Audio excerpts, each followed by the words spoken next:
शिशिर अपनी बाइक पे जा रहा था जब उसकी जेब में रखा मोबाइल फोन बहुत देर से वाइब्रेट किए जा रहा था। शिशिर ने अपनी बाइक साइड में लगाई, अपने हेलमेट को उतारा तो दिसंबर की ठंड में चलती हुई तेज हवाओं का उसे अंदाजा लगा। रात का वक्त था, सड़क सुनसान थी। वाइब्रेट होता हुआ फोन उसने अपने पॉकेट से निकाला तो देखा 1% ही बैटरी बची थी और फोन उसकी बीवी प्रीति का था। जल्दी से फोन रिसीव किया कि बता दे कि वो रास्ते में है और 1 घंटे में पहुंच जाएगा। लेकिन फोन उठाने के बाद कुछ बोलने से पहले ही फोन में एक आवाज आई। शिशिर ने फोन देखा तो ऑफ हो गया था। पता नहीं क्या इमरजेंसी हो गई जो प्रीति ने इतनी देर से उसे फोन किया था, क्योंकि जनरली प्रीति कभी भी शिशिर को इस समय फोन नहीं करती थी। इधर उधर देखा तो सामने ही बस स्टॉप के बगल में एक खंभा लगा था जिसके नीचे एक भिखारी कंबल ओढ़े बैठा था और खंभे पे लगा था एक पे फोन। शिशिर ने तुरंत अपनी जेब में हाथ डाला और 1 रुपए का एक सिक्का निकाला। फोन में सिक्का डालकर उसने प्रीति का नंबर डायल किया।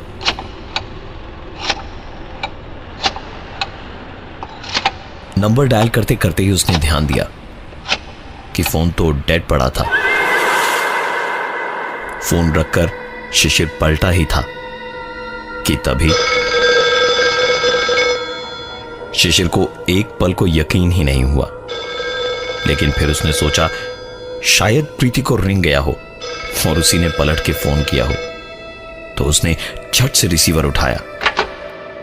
इससे पहले कि शिशिर कुछ बोले, फोन की दूसरी तरफ से आवाज आई। शिशिर कुशवाहा, उम्र 27 साल, बीवी का नाम प्रीति, जन्मदिन 17 जनवरी 1987, बैंक बैलेंस 3,20,417 रुपए और शादी की तारीख 4 जनवरी 2013। शिशिर फोन के इस तरफ से बस हेलो हेलो, कौन हो तुम? कुछ इस तरह ही चीखता रहा, लेकिन आती रही तो फोन पे बस किसी के हंसने की आवाज। शिशिर बहुत डर चुका था। उसने तुरंत फोन का रिसीवर पटका और पलट के देखा तो थोड़ी देर पहले जहां भिखारी बैठा था अब वहां सिर्फ उसका कंबल और कटोरा पड़ा है, लेकिन वो भिखारी दूर दूर तक कहीं नहीं था। शिशिर को अब प्रीति की चिंता होने लगी। उसने तुरंत सब कुछ भुलाकर अपनी बाइक स्टार्ट की और थोड़ा आगे बढ़ा ही था कि एक और पे फोन दिखाई दिया। सोचा एक और ट्राई करके देख लेता हूं। उसने तुरंत बाइक रोक के फोन मिलाया तो एक ही रिंग में प्रीति ने फोन उठाया और जब शिशिर ने पूछा कि क्या हुआ तो उसने कहा कि अरे आप इतना घबरा क्यों गए हैं? मैं तो बस यही पूछ रही थी कि बहुत देर हो गई है, आप कब तक लौटेंगे? शिशिर की जान में जान आई। उसने कहा कि बस थोड़ी देर में पहुंचता हूं।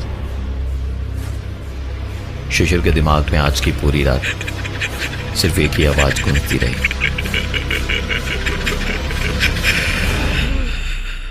शिशिर ने अगले दिन उस इलाके में रहने वाले अपने दोस्त भरत से पूछा कि यार तेरे घर के पास वाले बस स्टैंड का पेफोन चलता नहीं है क्या? भरत जोर जोर से हंस पड़ा और बोला, अरे वो फोन तो कई सालों से डेड पड़ा है। यह सब कुछ सुनने के बावजूद शिशिर को अपने साथ हुई चीजों पर ज्यादा यकीन था, इसलिए वो देर रात जब ऑफिस से निकला तो सीधे उसी फोन बूथ पे पहुंचा और एक बार फिर सिक्का डाल के फोन नंबर मिलाया, लेकिन फोन डेड पड़ा था और रिसीवर रखते के साथ वापस एक आवाज।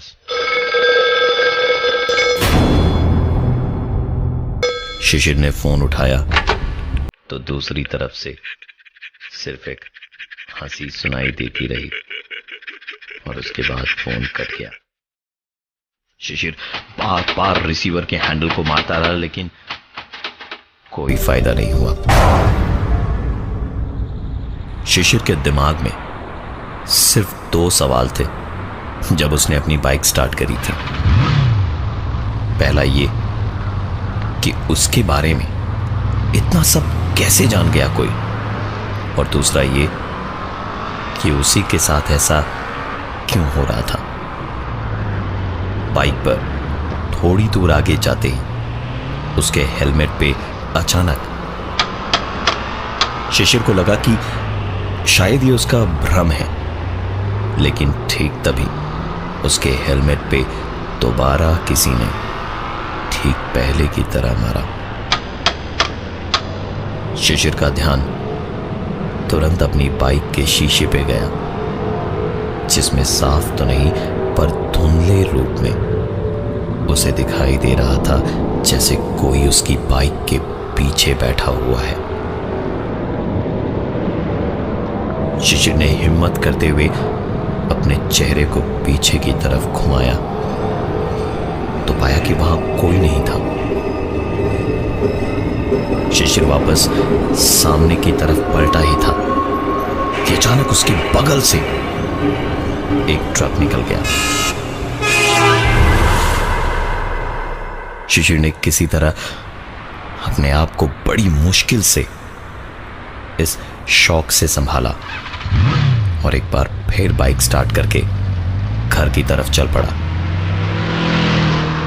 घर वापस पहुंचा तो देखा प्रीति उसका इंतजार करते करते डाइनिंग टेबल के पास सोफे पे ही सो गई थी।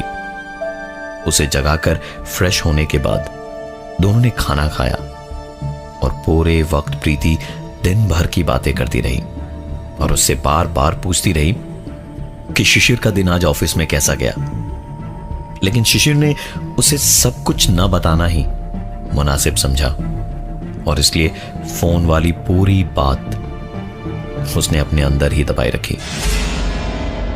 खाना खा के शिशिर जब रोज की तरह सोने से पहले लेटे लेटे रीडिंग लाइट चला के किताब पढ़ रहा था तो उसे कुछ सुनाई दिया।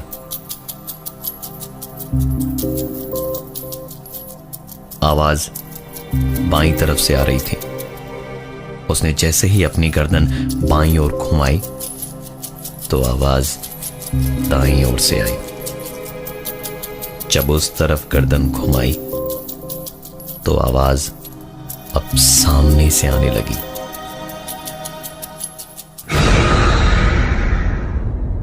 शिशिर ऐसे उठा जिससे प्रीति ना जागे। उठ के जब ध्यान से सुना तो पाया कि आवाज किचन से आ रही थी। शिशिर धीमे धीमे दबे कदमों से चुपचाप किचन की तरफ गया। जैसे ही वो किचन के पास पहुंचा आवाज साफ होती गई और बढ़ती गई। किचन के दरवाजे पर पहुंच के जब उसने हल्की सी रोशनी में अंदर देखा तो उसे दिखा कि कोई वहां किचन के अंदर खड़ा है। शिशिर ने बिना कोई आवाज किए जैसे ही लाइट का स्विच ऑन किया, लाइट के जलते ही उसका वहम दूर हो गया। वहां पर कोई भी नहीं था। वापस बत्ती बुझाने को पलटते वक्त उसकी नजर किचन के गैस वाले रैक पे गई तो देखा एक टूटा पुराना सा कटोरा वहां रखा था। शिशिर उस कटोरे को देख ही रहा था और याद करने की कोशिश कर रहा था कि उसने वो कटोरा देखा है कि तभी एक शोर की चीख से उसका ध्यान उस कटोरे से हट गया।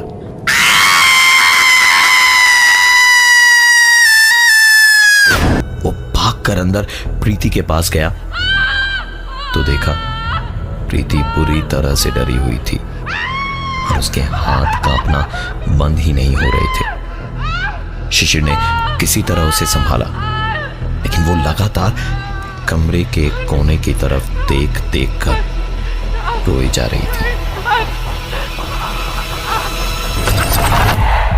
शिशिर के कई बार पूछने के बाद प्रीति थोड़ा शांत हुई और बोली कि उसने कमरे के उस कोने में जहां वो देख रही है वहां किसी को खड़े देखा था। शिशिर भी समझ गया कि हो न हो ये वही था जिसको उसने किचन में देखा, लेकिन वो बिना उसके सामने से निकले किचन से कमरे में कैसे पहुंचा, ये एक बहुत बड़ा सवाल था। शिशिर ने प्रीति से उसका हुलिया पूछा तो प्रीति ने बताया कि साफ साफ तो कुछ दिखा नहीं। शिशिर ने इस बार कमरे की सारी बत्तियां जला दी ताकि आगे और कोई दिक्कत ना हो कि तभी एक हल्की सी आवाज के साथ पूरे घर की बत्ती उड़ गई।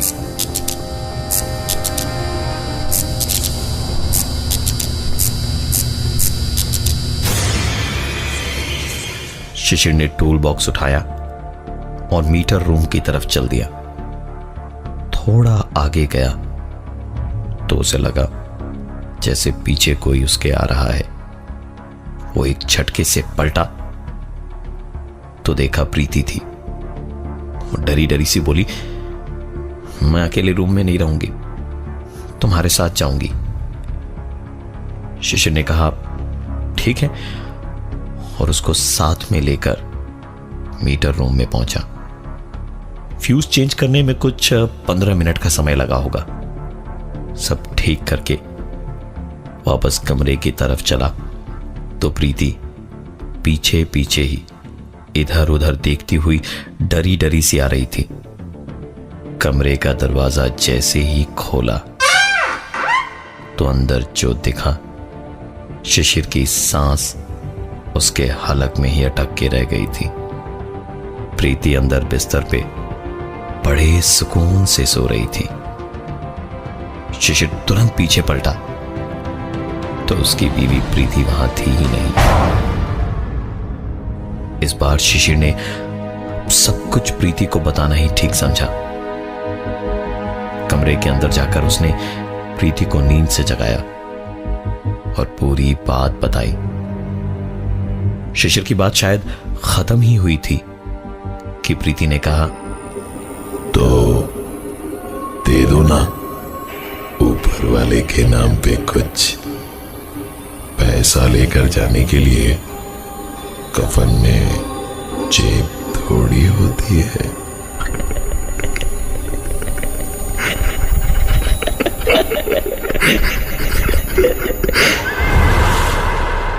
इतना बोलते ही प्रीति ने बिस्तर के पास के टेबल पे रखा फ्लावर वास शिशिर के सर पे इतनी तेजी से मारा कि शिशिर वहीं बेहोश हो गया। जब शिशिर को होश आया तो प्रीति कहीं दिखाई नहीं दी। उसके मोबाइल पर फोन किया तो मोबाइल घर पे ही तकिए के नीचे रखा हुआ पाया गया। पागलों की तरह सारा दिन उसने प्रीति को ढूंढा और आखिर में थक हार कर पुलिस स्टेशन में रिपोर्ट भी लिखवाई। काफी रात हो गई थी।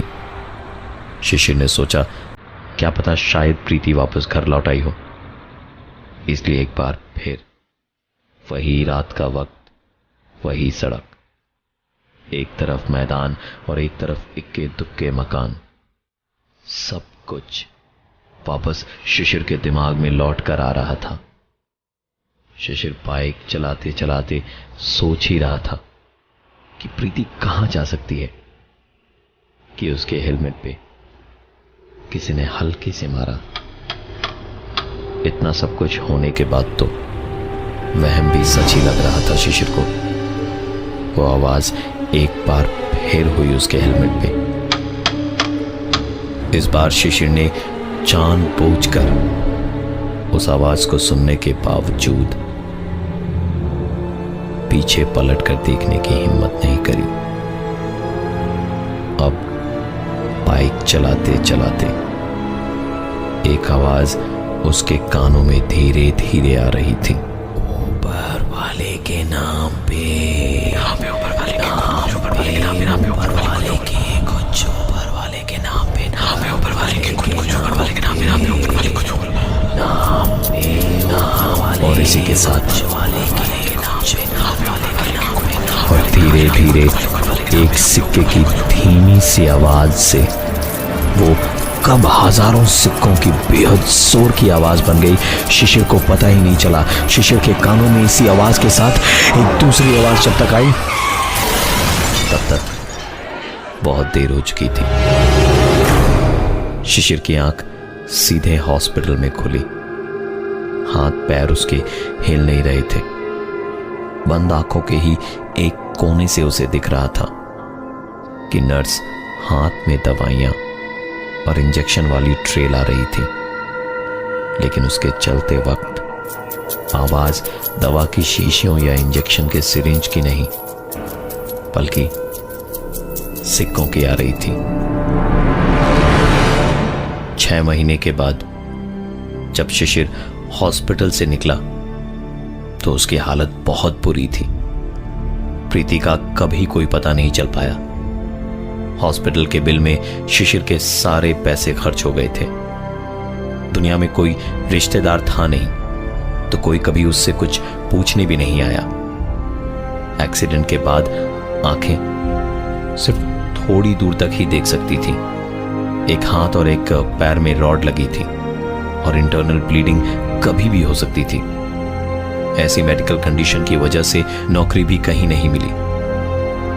आज की तारीख में शिशिर उसी टेलीफोन बूथ के पास उसी भिखारी वाली जगह पे बैठा है, और पछतावा इसी बात का है कि इन सारी घटनाओं से 1 साल पहले इसी जगह उसकी बाइक से देर रात एक एक्सीडेंट हुआ था और उसने घायल हुए उस आदमी को वहीं तड़पता छोड़ दिया था।